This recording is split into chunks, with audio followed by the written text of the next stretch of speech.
దానియేలు చంపేస్తాడన్నావు, లేదా సింహాసనం నుంచి కొట్టేస్తానన్నావు, అడవిలోకి తరిమేస్తాడన్నావు, గడ్డి మేస్తానన్నావు. ఏమైంది మీ దేవుని యొక్క శిక్ష? రాదే. దానియేలు దగ్గర జవాబు లేదు. అయ్యా అమ్మ విను, 7 నెలలైంది, 8 నెలలైంది, 9 నెలలైంది, 10 నెలలైంది, 11 నెలలైంది, 12వ నెల కూడా వచ్చేసింది. 12వ నెల వచ్చేసింది. ఇది ఏ నెల చెప్పండి? 12వ నెల.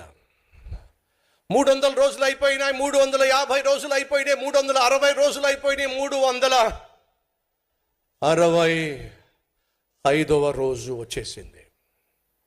ఈరోజు ఏ రోజు? 365వ రోజు. ఏ గడియ? 11:17 అయ్యింది టైం. ఏ గడియ? చిట్ట చివరి గడియ. ఏం జరిగిందో తెలుసా? దేవుడు ఈ దుర్మార్గంగా పరిపాలన చేస్తున్న నెబుకద్నెజర్ని శిక్షిస్తాను అని చెప్పినా సరే 365 రోజులు సహించాడు. 365 రోజులు భరించాడు. అయినా మార్పు లేదు. 365 రోజులు దేవుడు నెబుకద్నెజర్ అనేటటువంటి చక్రవర్తికి సమయాన్ని ఇచ్చాడు. బాగుపడలా. ఏమైంది? దానియేలు గ్రంథము చూద్దాం రండి.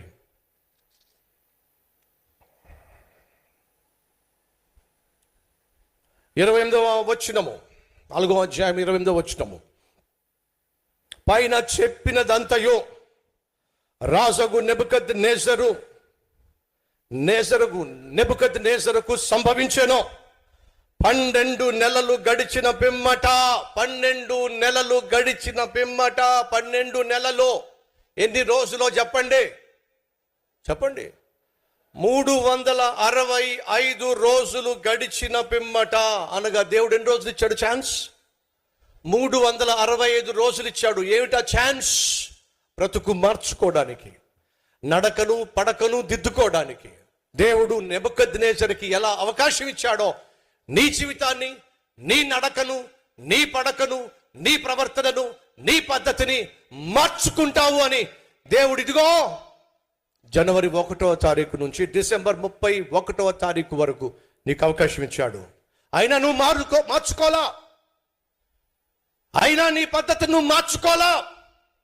అయితే ఏం కాబోతుందో బైబిల్లో ఉంది. చూద్దాం రండి.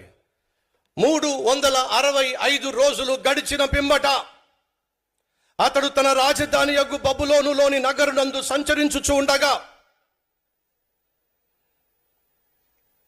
బబులోను మహావిశాల పట్టణము నా బలాధికారము, నా ప్రభావము, నా ఘనత కనపరుచుటకై నా రాజధాని నగరమును నేను కట్టించి తిని అని తనలో తాను అనుకొనుచు ఉండగా, రాజు నోట ఈ మాట ఉండగా ఆకాశము నుండి ఒక శబ్దము వచ్చెను. ఏదనగా, రాజగు నెబుకద్నెజరో, ఇదే నీకు ప్రకటన. నీ రాజ్యము నీ యొద్ద నుండి తొలగిపోయిను. తమ యొద్ద నుండి మనుషులు నిన్ను తరిమెదరో. నీవు అడవి జంతువుల మధ్య నివాసము చేయుచు మనుషుల వలె గడ్డి, పశువుల వలె గడ్డి మేసెదవు. సర్వోన్నతుడగు దేవుడు మానవుల రాజ్యము పైన అధికారి అయి ఉండి దానిని ఎవరిని దానికి అనుగ్రహింప నిశ్చయించునో వానికి అనుగ్రహించునని నీవు తెలుసుకుని వరకు 7 కాలములో నీకిలాగు జరుగునని చెప్పిన ఆ గడియలోనే అలాగున నెబుకద్నెజరుకు జరిగెను. మానవులలో నుండి అతనిని తరిమేశారో. అతడు పశువు వలె గడ్డి మేశాడో. ఆకాశపు మంచు అతని దేహమునకు తడపగా అతని తల వెంట్రుకలు పక్షి రాజు రెక్కల వలె ఈకల వంటివియు, అతని గోళ్ళు పక్షుల గోళ్ళ వంటివియు ఆయను. నెబుకద్నెజరు రాజు తన రాజ్యాన్ని కోల్పోయాడు. దేవుని శిక్ష అమాంతంగా వచ్చి పడింది. ఎప్పుడో చెప్పండి? 365 రోజులు గడిచిన వెంటనే నెబుకద్నెజరుకు దేవుడు 365 రోజులు ఛాన్స్ ఇచ్చినా సరే పట్టించుకోలా. 366వ దినమున ఏమైందో తెలుసా? పోగొట్టుకున్నాడు.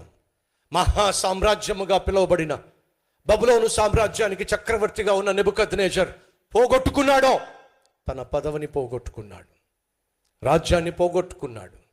ఆఖరికి పశువులు మేసే గడ్డి మేసేవాడిగా వెళ్ళి అడవిలో గడ్డి మేసినట్టుగా బైబిల్ సెలవిస్తుంది.